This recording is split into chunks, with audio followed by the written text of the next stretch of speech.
12장 20절에서 26절 말씀입니다.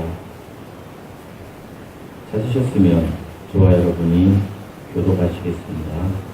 명절에 예배하러 올라온 사람 중에 헬라인넷이 있는데 그들이 갈릴리 베사다 사람 빌립에 겹쳐 성화를 이르되 선생님아 우리가 예수를 배우고자 하나이다 하니 빌립이 안드레에게 가서 말하고 안드레와 빌립이 예수께 가서 여쭈니 예수께서 대답하여 이르시되 인자가 영광을 얻을 때가 왔도다. 내가 진실로 너희에게 이르노니 한 알의 밀이 땅에 떨어져 죽지 아니하면 한 알 그대로 있고 죽으면 많은 열매를 맺는다. 자기의 생명을 사랑하는 자는 잃어버릴 것이요 이 세상에서 자기의 생명을 미워하는 자는 영생하도록 구원하리라. 함께 해주시겠습니다. 26절 사람이 나를 섬기려면 나를 따르라. 나 있는 곳에 나를 섬기는 자도 거기 있으니 사람이 나를 섬기면 내 아버지께서 그를 위하시리라. 아멘. 기도하시겠습니다. 사랑이 많으신 아버지 하나님, 우리를 너무나 사랑하셔서 우리를 구원하시고 이렇게 아버지 하나님 우리 남은 삶의 족적들에 하나님과 함께하는 이 예배의 시간을 주시면 감사합니다. 아버지 하나님, 이 예배가 내 삶의 아버지 하나님 전환점이 되는 예배가 되게 하시고 우리의 삶의 예수 그리스도를 닮아가겠다라고 결단하는 예배가 되게 하여 주시옵소서. 우리의 온전한 마음과 뜻과 정성을 다하여 드리는 예배 되게 하시고 오직 우리 하나님만 영광받아 주시옵소서. 감사드리며 예수님의 이름으로 기도드리옵나이다. 네. 샬롬. 이렇게 하시면 표정이 밝아지시니까 제가 두 번 했습니다. 샬롬은요, 평안하셨습니까? 이 뜻입니다. 여러분에게 샬롬의 은혜가 임하시길 예수님의 이름으로 축복드립니다.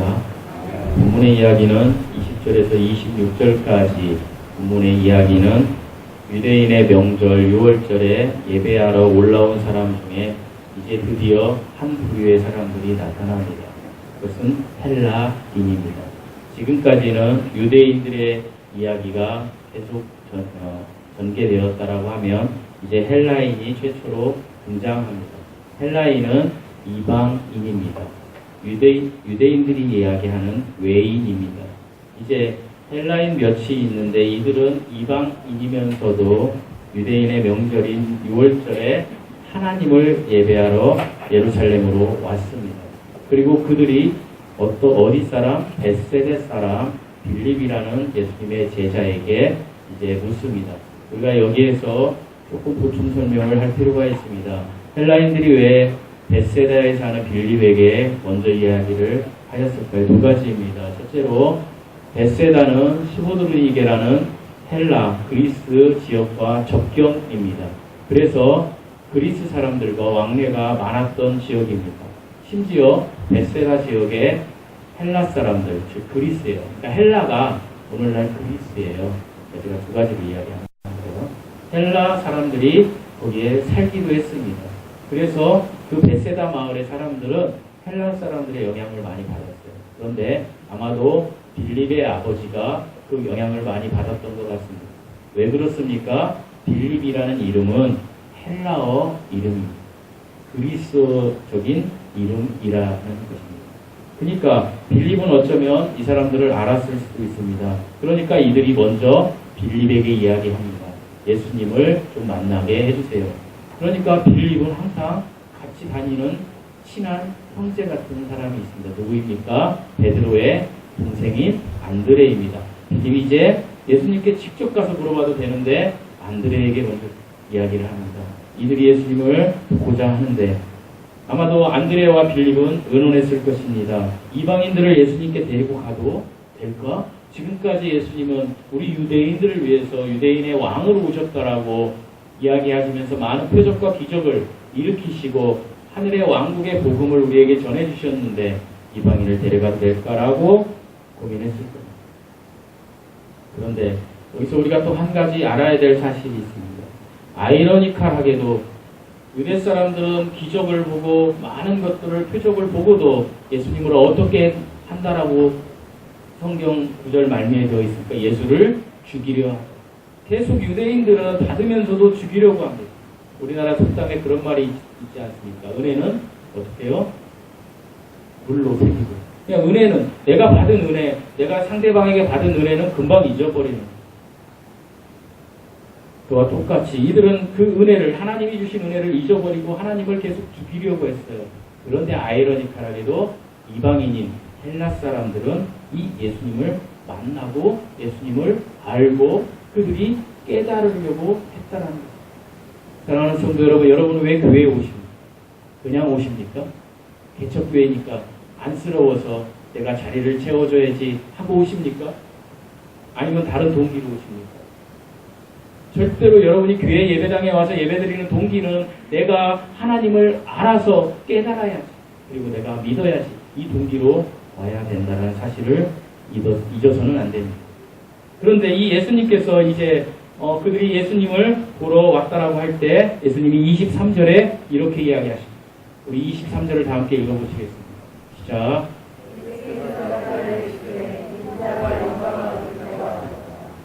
예수님께서 이렇게 이야기하십니다. 인자가 영광을 얻을 때가 왔도다. 지금까지는 예수님은 계속해서 이렇게 이야기하십니다. 유대인들이 죽이려고 할 때 내 때가 아직 이르지 아니하였다 하고 도망가십니다. 아니 십자가의 죽음, 그 죽음을 통해서 하나님의 미랄이 되겠다고 하신 분이 도망가는 거예요. 유대인들이 죽이려고 할 때. 그런데 이제 이방인들이 온 이 시점에 예수님이 뭐라고 얘기하신다고요? 인자가 영광을 받을 때가 왔다. 이제 예수님께서 죽으심을 아신 것입니다. 하나님이십니다. 여기서 인자가 영광을 얻을 때라는 뜻은 다른 말로 이야기하면 십자가 죽음의 구원 계획을 이룰 때가 되었다. 내가 죽을 때가 되었다는 것입니다. 예수님께서 이제 십자가의 복음을 위해서 죽을 것을 그 때를 아셨다는 것입니다. 그 때가 왔으니 이제 그리고 계속해서 이야기하십니다. 24절 말씀 한번 읽어보시겠습니다. 24절입니다. 시작. 내가 진실로 진실로 너희에게 이르노니 하나님이 하나님과 죽지 아니하면 하나님 그대로 있고 분명한 열매를 맺느니라. 예수님께서는 아셨습니다. 하나님이셨기 때문에 내가 육신으로 와서 내가 십자가의 죽음으로써 내 죽음을 통하여 그로 인하여 많은 사람들이 생명을 얻는다는 말씀입니다. 사랑하는 성도 여러분, 제가 여러분에게 누차 설명드렸습니다. 생명은 두 가지 헬라어적 의미가 있습니다. 제가 왜 헬라어적 의미를 계속 얘기하냐면 신약은 헬라어로 기록되어 있기 때문에. 그런데 이 생명에는 그저 사람들이 생각하는 생물학적인 생명, 비오스라는 생명이, 그리고 영원한 생명, 조에라는 생명이 있습니다. 예수님은 요한복음에서 이야기할 때 영생을 이야기할 때는 항상 조에를 이야기하셨습니다. 영원한 생명. 그러니까 예수님께서 십자가에 못 박혀 죽으시고 다시 살아나시면 너희에게 생명을 주겠다. 이것은 조회입니다. 그렇기 때문에 우리는 영원한 생명, 조회를 사모해야 하는 것입니다. 그리고 예수님은 계속해서 이야기하십니다. 자기 생명을 사랑하는 자는 잃어버린다는 것입니다. 죽는다는 이야기입니까? 바로 죽는다는 이야기입니까? 그것이요. 여기에서 생명은 비오스. 그러니까 이 세상에서 사는 생명, 그 생명을 사랑하는 사람은 잃어버릴 것이요. 영원한 생명을 얻지 못한다라는 이야기. 그러니까 무슨 이야기입니까? 인자가 영광을 받을 때 예수 그리스도께서 십자가에 못 박혀 죽으실 때, 그리고 죽으시고 부활하셨을 때 그 복음을 믿는 자들은 영생을 얻을 것이지만 그 복음을 믿지 않는 자들은 영생을 소유하지 못한다라는 이야기입니다. 사랑하는 성도 여러분, 저와 여러분의 생명 연수가 얼마일지는 아무도 모릅니다. 여기에서 많은 분들은 100살까지 살기 원하시겠죠. 지난주에 성경 공부할 때 우리 이재수 선교님이 제가 이런 얘기할 때 100으로 잡아달라고 해서 100인데 우리가 100살까지 갈지 어디까지 갈지 모릅니다. 짐 엘리엇 선교사처럼 29살에 갈 수도 있다는 것입니다. 근데 우리에게 중요한 것은 하나님의 미라 되신 예수 그리스도의 그 복음의 은혜를 생각하며 우리가 하나님 앞에 얼마나 가치 있는 삶을 사냐가 중요하다는 것입니다. 영생을 소유하셨습니까? 영생을 소유했다라면 우리는 이제 우리의 육신의 소욕대로 살지 말고 성령께서 우리에게 명령하시는 대로 하나님 앞에 가치 있는 삶을 살아야 합니다. 하나님이 저와 여러분에게 주신 이 시간, 이 순간 무슨 거저 준 것이 하나님의 핏값으로 주신 것입니다. 그렇기 때문에 우리는 창조주께 내가 어떻게 하면 하나님 앞에 영광을 돌리는 삶을 살 수 있을 것인가, 내가 성도로서 얼마나 가치 있는 삶을 살 것인가를 고민해야 합니다. 사랑하는 성도 여러분, 주위에 아까도 말씀드렸지만 십자가의 복음을 아는 사람들을 여러분 주위에 두십시오. 그리고 그들의 삶과 내 삶을 비교해 보면서 내가 얼마나 하나님으로부터 멀리 떨어져 왔는지 비교해 보면 회개의 자리에 하나님의 말씀의 임재의 자리에 들어가셔야 합니다. 그것이 하나님의 미랄이 되어서 땅에 떨어져 죽어서 새 생명을 주신 하나님께서 우리에게 원하시고 바라시는 삶인 것입니다. 이 삶을 살아가시는 여러분 되시기를 예수님의 이름으로 축원드립니다. 그렇다면 오늘 본문의 중심이 된 이 밀알, 이 밀알이 의미하는 우리에게 주는 의미는 어떤 것들입니까? 제가 두 가지를 가지고 여러분과 은혜를 나눠보죠. 하나님께서 오늘 설명하신 이 밀알의 비유가 마지막 비유, 이 밀알의 비유를 가지고 여러분과 은혜를 나누고자 합니다.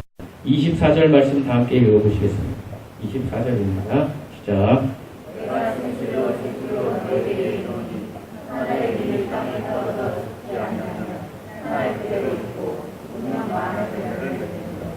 하나님께서는 우리에게 이렇게 이야기하십니다. 미랄이 너희에게 주는 것은 부활의 의미가 있다. 무슨 의미요? 부활.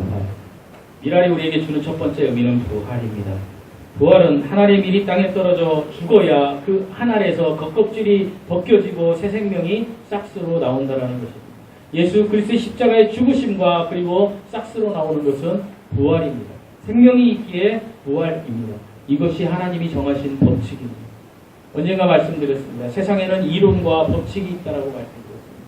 세상 사람들도 이야기하는 법칙, 그 법칙은 바뀔 수 없는 것입니다. 이미 증명된 사실입니다. 연력학 제1법칙, 연력학 제2법칙 바뀔 수 없는 것이죠. 그러나 상대성 이론, 이런 것들은 바뀔 수 있는 것이라는 것입니다. 사랑하는 성도 여러분, 그런데 하나님께서 우주 만물을 창조하실 때 법칙을 정하시는데 우리에게 주신 법칙이 하나 있습니다. 그 법칙은 갈라디아서 6장 7절에서 8절 하나님께서 우리에게 주신 법칙. 제가 누차 말씀드린 것입니다. 인과 법칙. 심는 대로 거두는 법칙. 심는 것에 따라서 결과물이 나온다는 것입니다. 내가 인풋으로 무엇을 심느냐에 따라서 아웃풋이 나온다는 것입니다. 여러분의 삶이 그렇지 않습니까? 이건 그리스도이든지 그리스도인이 아니든지 간에 심는 대로 거둔다는 사실은 하나님의 법칙에 모두가 적용된다는 것입니다. 그런데 하나님께서 이 정한 법칙에 한 가지 사실이 있습니다. 너희들이 살던 이 세상이 전부가 아니라는 사실입니다. 우리가 사는 세상은 지구라는 이 유한한 세상입니다. 사람들은 그럽니다. 죽으면 끝이지. 뭐가 있어? 없어. 사랑하는 성도 여러분, 죽으면 끝이라면 어쩌면 행복할 수 있어요. 모든 사람이. 죽으면 끝이라면, 아무것도 아니라면 어쩌면 나의 이 삶만 충실히 살면 될 수도 있습니다. 그러나 성경은, 창조주가 얘기하는 이 성경에서는 죽으면 끝이라고 얘기합니다. 죽으면 너희가 영원히 살 수 있는 너희의 영혼은, 영과 혼은, 그 중에 혼은 하나님이 정한 장소에 간다라는 사실입니다. 그리고 하나님이 법칙을 이야기합니다. 무슨 법칙입니까? 만남의 법칙입니다. 우리가 인생을 살아가면서도 항상 우리는 만남의 법칙에서 예외가 될 수 없습니다. 여러분 옆에 계신 분들이 어떤 법칙으로 여러분과 만났습니까? 만남의 법칙으로 만났습니다. 그와 똑같습니다. 하나님은 이 땅에 사는 모든 사람들에게 반드시 특별한 만남이 있어야 된다라고 우리에게 이야기하십니다. 과학적으로 인생을 살펴보겠습니다. 제가 몇 번 설명을 했기 때문에 많은 분들이 이 인과 법칙에 대해서 이해를 하실 것입니다. 사람들은 이 땅에 올 때, 지구라는 곳에 올 때, 지금도 산부인과에 가면 아기가 태어날 때 10개월 전에 사랑하는 엄마와 아빠가 서로 사랑해서 한 수정체가 되고, 그리고 그 수정체가 하나님이 주신 숨 속에서 한 인간으로 이제 48번의 분열을, 세포 분열을 거쳐서 한 사람이 되고, 그리고 한 사람의 몸으로 이 지구에 옵니다. 잘 생각해 보십시오. 여러분, 우리의 과거를 알면 이 특별한 만남이 반드시 우리의 생애에서도 있어야 된다는 사실을 우리는 알 수 있습니다. 남자가 가진 씨가 정자가 있습니다. 여자가 가진 씨가 난자가 있습니다. 그런데 이거 두 개는 다 생명체입니다. 왜냐하면 움직이기 때문에. 그런데 이 움직이는 생명체가 특별한 만남이 없으면 그들은 소멸됩니다. 정자는 난자를 만나지 않으면 그저 그냥 소멸됩니다. 그리고 난자는 정자를 만나지 않으면 그냥 소멸됩니다. 그러면 이렇게 이야기하시는 분이 있을 수도 있습니다. 우리 인간도 그렇게 되지 않을까요? 아닙니다. 정자와 난자는 하나님의 형상으로 지음받은 것이 아닙니다. 정자와 난자는 그저 생물체입니다. 하나님이 그런데 어떤 법칙을 정하셨습니까? 남자의 씨인 정자와 여자의 씨인 난자가 만났을 때 수정체가 됩니다. 그 순간에 하나님의 숨이 들어온다는 것입니다. 창세기 3장에 하나님께서 훅 불어넣으시겠어. 그 숨 속에 영원히 살 수 있는 혼, 여러분이 지금 제 말을 들으면서 생각하는 여러분 자신이 들어온다는 것입니다.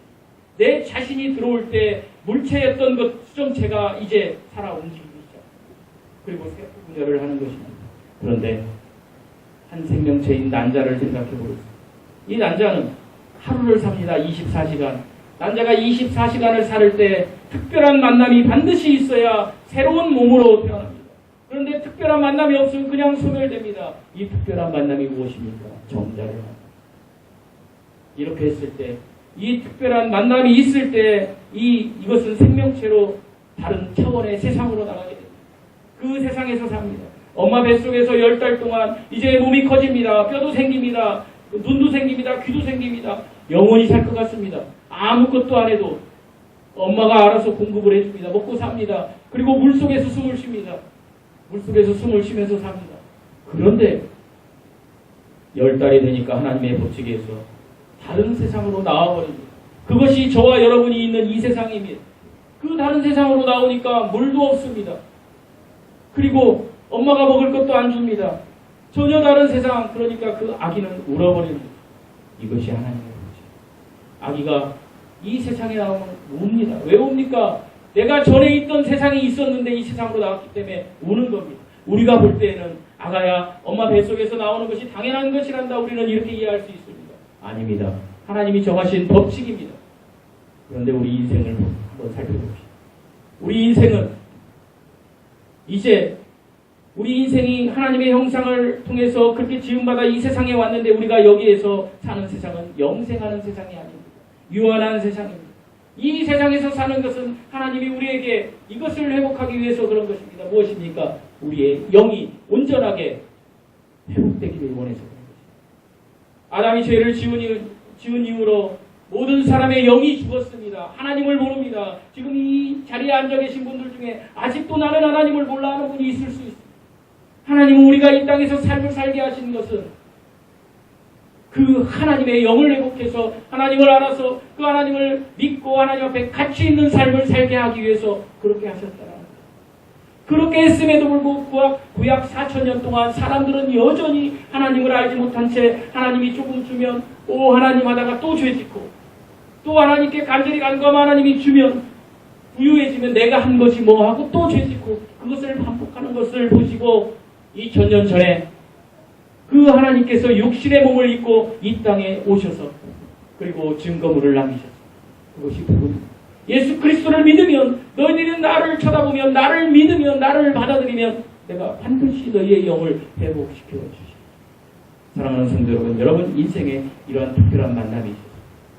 반드시 특별한 만남이 있어야 됩니다. 이것이 미랄이 주는 부활, 승리하기 위한 무조건 필수적인 조건이라는 것을 잊지 마십시오. 사랑하는 성도 여러분, 예수님을 만나면 사람이 달라집니다. 예수님을 만나면 하나님이 좋아하는 것을 좋아하게 됩니다. 예수님을 만나면 내가 하나님 앞에 헌신해야 될 것을 헌신하려고 하는 자세로 바뀌게 됩니다. 우리는 하나님의 형상을 반드시 이 지구라는 땅에서 한평생 살 동안 한 번이라도 특별한 만남을 가져서 하나님의 형상을 그렇지 않으면 여러분 1년 52주 예배를 드리고 그리고 10년이면 몇 주입니까? 520주. 100년이면 5200주. 100년까지 살 수 없다라고 하지만 일단 100년이죠. 5200주 동안 나는 매일 교회에 갔어. 그리고 나는 교회에 가다 보니까 어느 순간에 목사님이 집사님도 주고 장로님도 주고 아이고 내가 부유했어. 그리고 내가 교회에서 얘기한 대로 나는 선한 대로 살았어. 그리고 나는 그 선한 속에서 나는 교회 일도 많이 했어. 그리고 나는 하나님 아버지께 기도도 많이 했어. 그래서 나는 천국 가는 건 당연한 거야. 이렇게 생각하실 수 있는 분이 계실 수 있습니다. 성경은 단 한 번도 그래서 천국 간다라고 기록하지 않아요. 사랑하는 성도 여러분, 예수 그리스도를 진정으로 만나는 특별한 만남, 난자가 정자를 만나야 새 생명이 되는 그 만남, 여러분이 하나님을 만나야 되는 그 특별한 만남이 반드시 있어요. 그것이 그래야 부활 신앙으로 연결되는 것입니다. 내가 무슨 일을 했어? 내가 무슨 봉사를 했어? 이것은 아무 가치가 없는 것이다. 내가 예수님을 만나고 당연히 나는 이 일을 해야지. 주님이 나를 위해서 이렇게 죽으셨는데 내가 이 일도 못해 하고 하는 것, 이런 것들이 상금이 된다는 사실을 잊지 마십시오. 사랑하는 성도 여러분, 일할 속에 생명이 있어야 새싹이 나옵니다. 우리 속에 생명이 없으면 새싹이 나오지 않습니다. 우리 속에 생명이 없으면 부활을 받아들이거나 믿을 수 없습니다. 예수님은 우리의 생명이십니다. 미랄의 의미로 우리의 신앙, 생명은 싹쓸 태동하는 내 안에 살아있는 영 거듭나시고 예수님의 이름으로 축원합니다.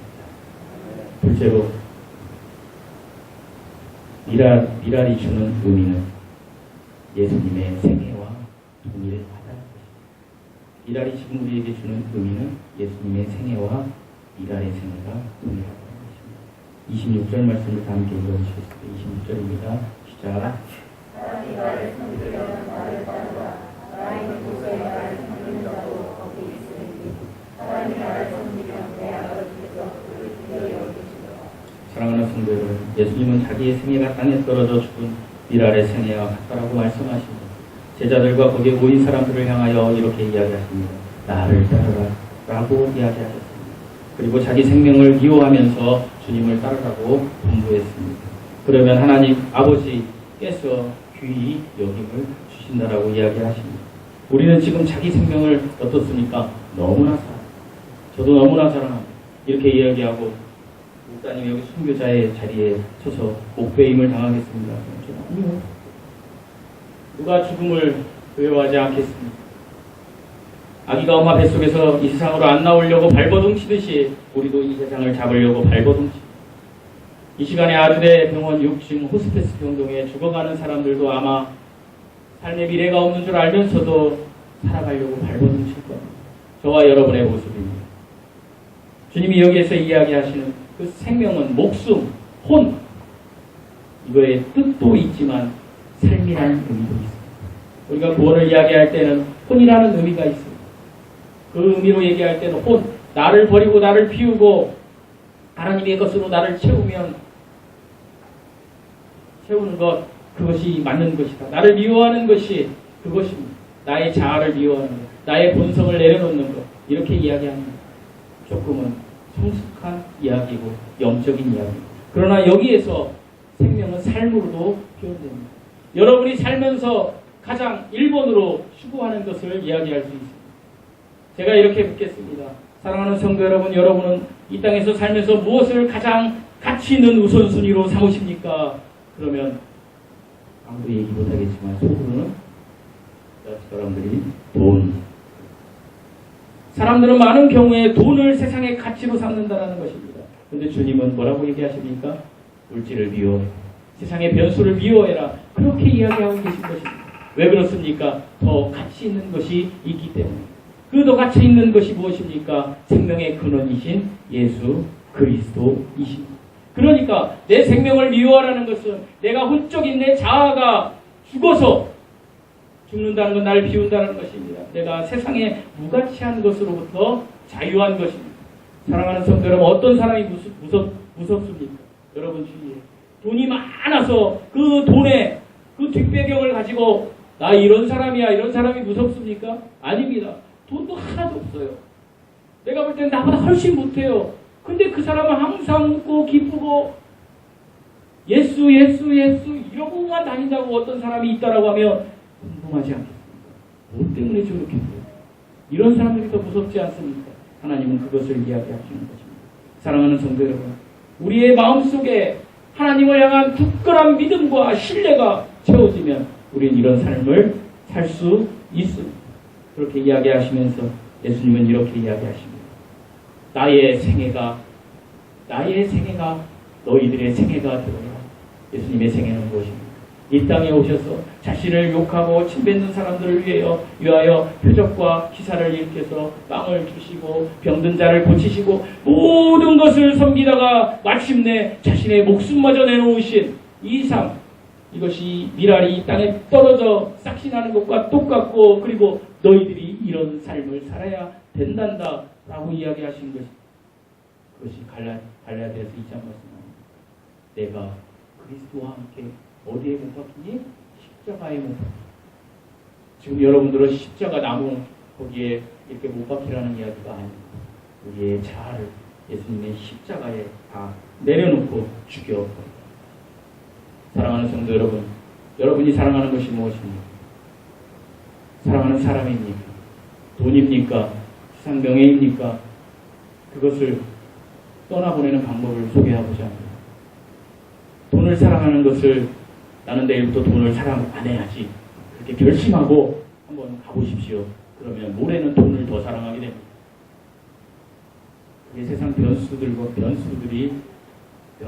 대한 우리의 사랑입니다. 그렇게 해갖고는 절대로 끊어낼 수 없습니다. 이렇게 하시면 됩니다. 돈도 사랑하시고 세상의 변수도 사랑하시고 그대로 놔두십시오. 그대로 놔두신 상태에 한번 하나님만 사랑해 보십시오. 하나님의 말씀 속으로만 계속 들어가 보십시오. 그리고 2, 3년 후에 한번 뒤를 돌아보십시오. 그러고 다 떨어져 있을 것입니다. 사람의 행동을 보면 미워할 수밖에 없습니다. 나는 목사님의 말씀을 듣고 나는 시기심이 없어져야지. 나는 분노심이 없어져야지. 나는 질투심이 없어져야지. 나는 온유해야지. 물론 그 순간에는 되죠.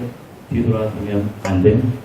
그 상황에 똑같이 경험하면 저번에 시기하고 질투하고 분노했던 것보다 더 더블로 그렇게 됩니다. 그게 우리의 속성. 좋아요. 그럴 때마다 하나님의 말씀 속으로 들어가는 것입니다.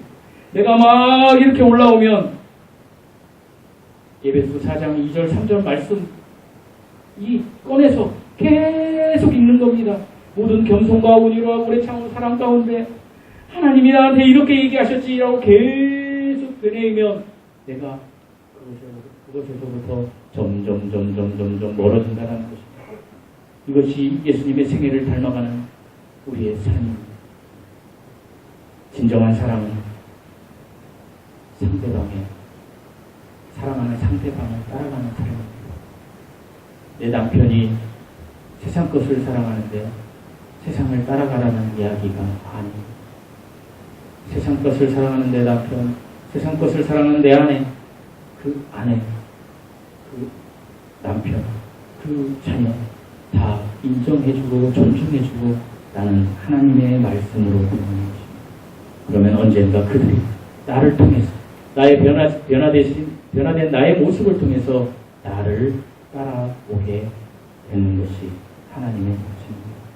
예화 하나 소개해드리겠습니다. 폴란드의 공작인 바사라는 사람이 있었습니다.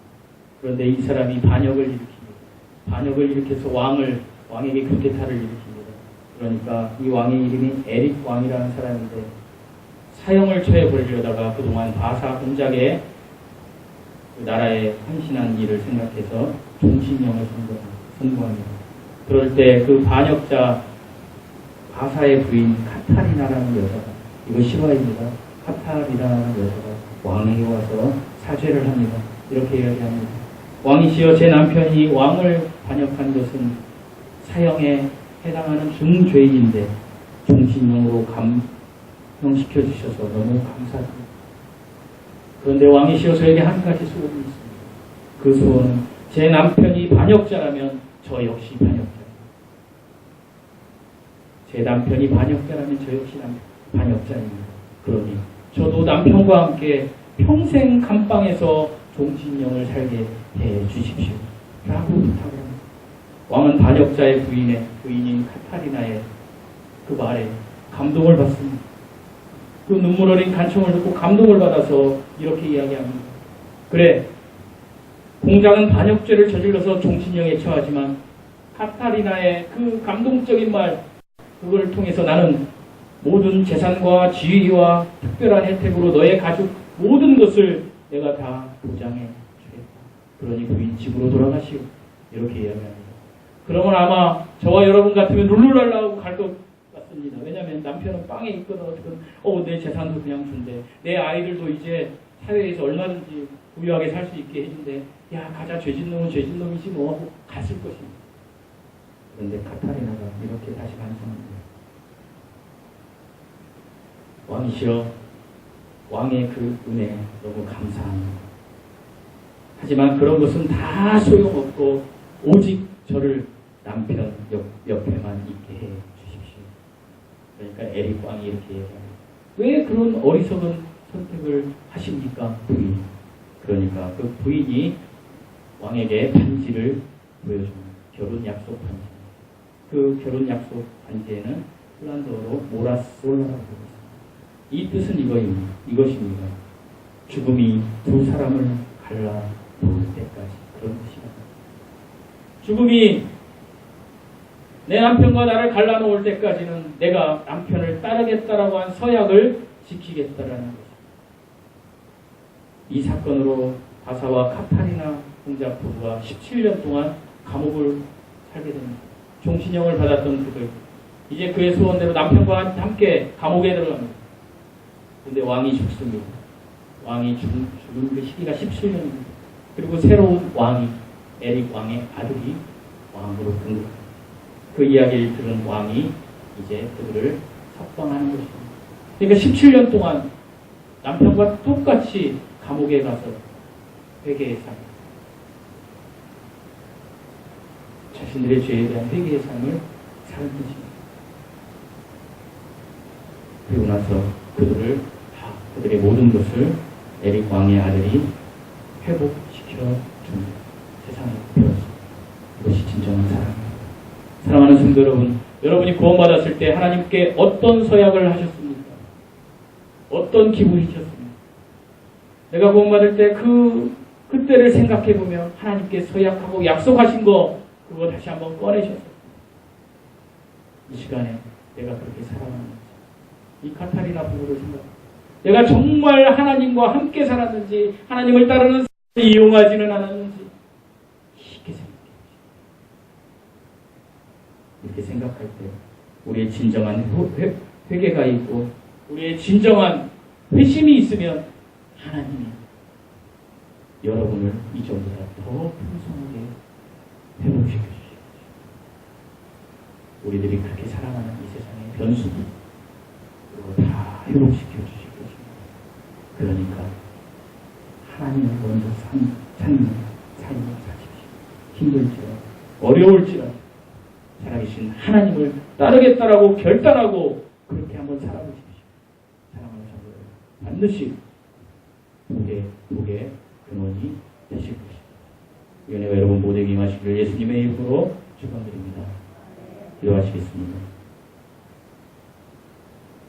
사랑 많으신 아버지 하나님, 우리가 예수님을 만났을 때 예수님의 그 첫사랑을 생각하면 감격하며 만방에 가서 복음을 전할 수밖에 없고 그런 기분이었습니다. 그렇지만 우리가 세상을 살면서 또한 세상에 찌들어 살다 보니 하나님을 잊어버린 지 살았을 때 많이 있었어요. 그저 오는 예배, 그저 보는 성, 마지못해 하는 기도, 하나님 이 모든 것을 회개합니다. 나의 마음속 깊은 하늘에서 하나님이 주신 영이 나의 혼을 움직이는 그 기도, 그 말씀 말씀 묵상 우리 삶을 지배하는 은혜가 우리 모두에게 임하게 하여 주시옵소서. 예수님의 이름으로 기도드리옵나이다. 아멘. 찬양하시겠습니다.